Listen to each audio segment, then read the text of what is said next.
Let's see if this mic picks up the lovely sounds of the birds. Oh no.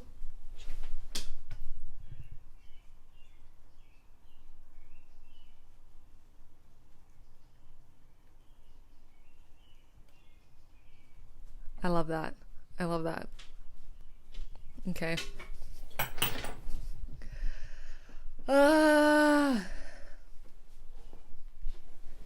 This feels extremely intimidating. I probably won't look up very often because when I look up, I see my own face, and that terrifies me. The idea of my face being on the internet. I don't know why there's so many videos and images of me already on the internet, but in this form really creeps me out, especially the fact that I know that I'm going to try and do minimal editing on this, but at the same time, no one's going to see this.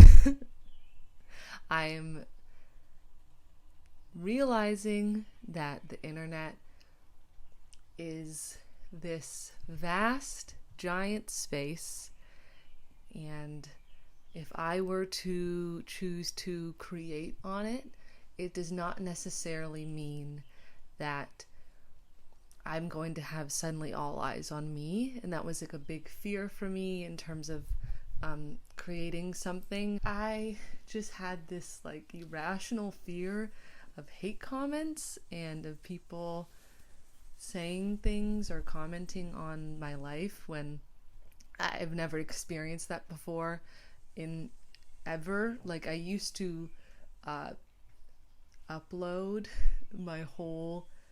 basically my whole life on the internet up until I was like from grade 7 until grade 12, and I never experienced any hate comments, and it was a fun vessel. It was a great place for me to record my life, and I put it out there, and I never got a significant amount of views. I never got a significant amount of comments, and I loved it. And I've spent the past 6 years just thinking about that feeling and thinking about that experience and thinking about what that meant to me. And all I want to do is have that back, is have that space back where I can document and I can speak and I can express myself. And this is it. Like, it's here. It's open. The internet is an open space, and it's huge. There's thousands and billions of things happening on the internet at all times. And who's to say that anyone is ever going to see this? And who's to say that anyone who doesn't like me or doesn't like my opinion is ever going to see this? In an ideal world, 20 people will watch this. And that's it. 20 of my closest friends or just random people, and maybe they'll resonate with me. I don't know.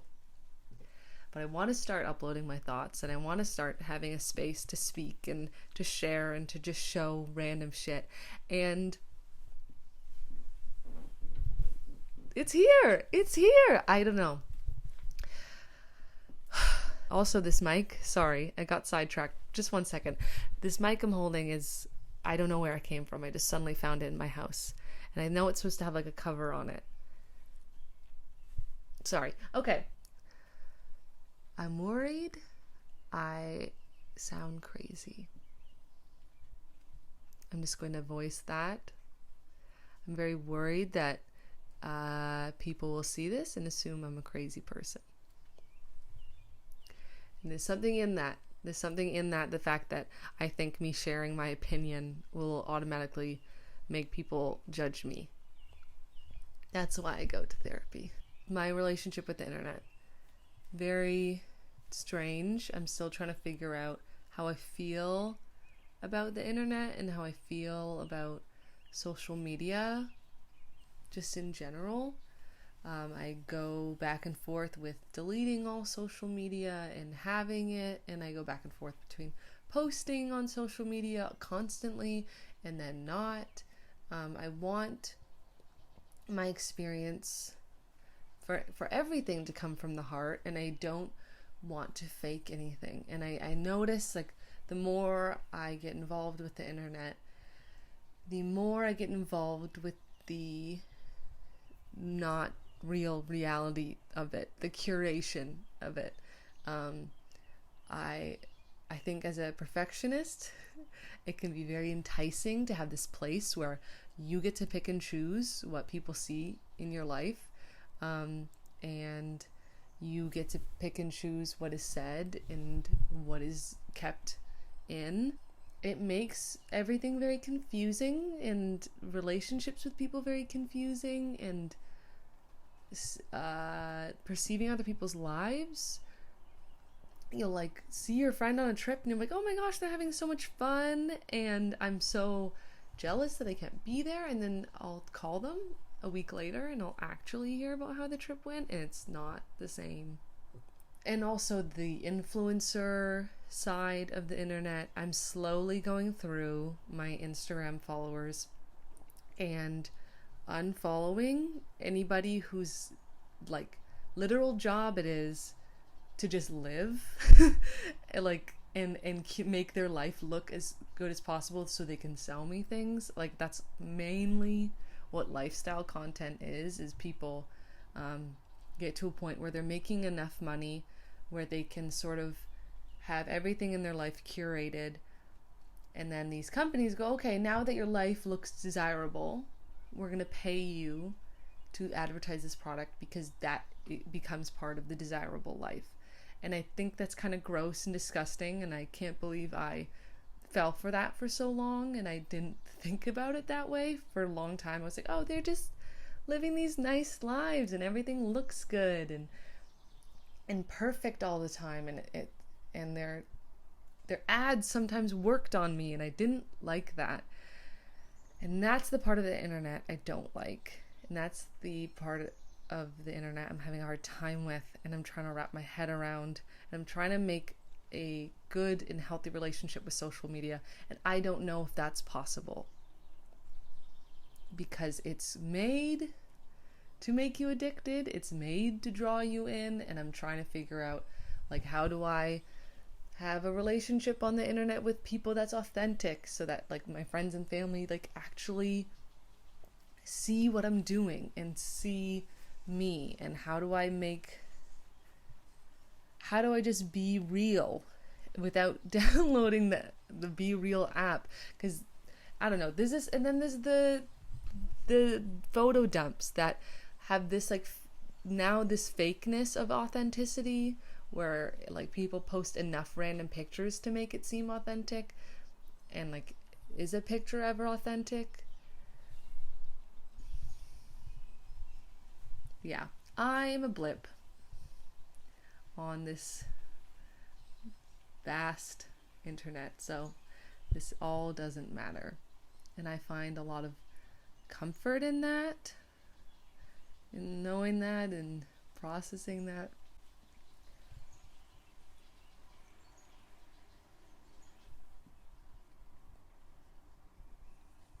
Sorry.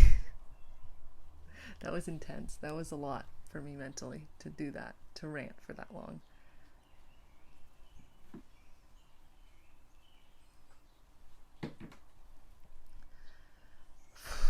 Okay. I think my main issue is Instagram. I don't know how to make a good relationship with Instagram. I don't know how to curate a healthy relationship with Instagram. It's not supposed to be a healthy place. Like, the people who are making it, they delete, in Canada, they don't have likes available, but I really don't think that does much to help at all with just the way it behaves.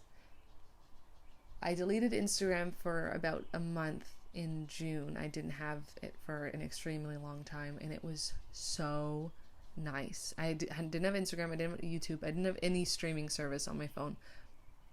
it was so nice because my brain would always go to the easiest thing to distract it. So I would go on Instagram the moment I was bored.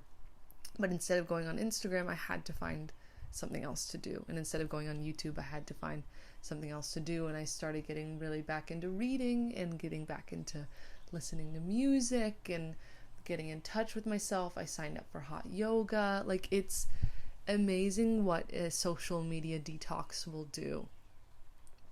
But constantly in the back of my mind, there was this like permeating thought that was like, no one knows what you're doing right now. No one knows that you're doing this amazing thing. And I was living the best version of my life and nobody knew, and that really bothered me. And I kept taking pictures with the intention of, oh, one day I'll like upload this and I'll share it with everybody. And the problem isn't the sharing, because I think show and tell, when we're kids, shows us something, you know, we like showing people pieces of our life, and I like doing that, and that's why I'm doing this. I like sharing, I like speaking, I like talking about my opinion. I'm sorry, I got straws taken out of my nose today because I had a nose surgery last week, so I'm having a bit of pain. Sharing. I like the idea of sharing, and I think the one way I'm going to resolve this little like issue of the duality of sharing, where it's like I want to share because I want to share because there's people who I love that are following me, and I want them to see what I'm up to, and I want to see what they're up to as well. But then there's like 200 other people that are following me that I don't know, and that are just there to add fluff, you know, to add to numbers. And, you know, I've slowly been dwindling down on who's following me, and I think the best course of action is to dwindle that number down even more, so that when I feel this draw to share, it's not so that like it's to the people I love and it's from my heart, and I don't feel the need to curate myself so much because all these people already know me, so there's not this like fear of judgment. I know that everyone seeing the images or videos I'm uploading loves me, whereas if there's like 300 people following me and I'm uploading a picture, it better be good because 300 people are going to see it. And it doesn't seem like a lot in comparison to other people on social media, but to me, that's really intimidating. I don't like that at all. And I think to take anything away from this video, I'm realizing I like being a blip. I like being small. I like that the internet is this huge place where you can kind of just behave, and nobody has to see it if you don't want them to, you know. Well, I don't know how to put that into words because I don't think I explained that correctly. I like that I feel small, you know, like there's this fear, like for people who want to be content creators, they're like, everyone is uploading all the time, how am I gonna get famous? It's like, it's not the point. You don't need to get famous to have fun on the internet.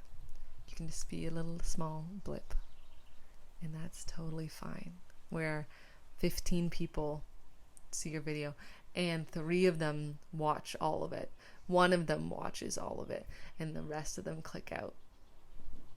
I love that. I love that. And that's why I'm here. To be a little blip. To be a little boop. And then disappear again. And so, you know, the internet is a double-sided coin. It is absolutely terrifying, and I hate it, and I wish it didn't exist, and if it shut down tomorrow, I wouldn't be sad. Well, no, I would be sad.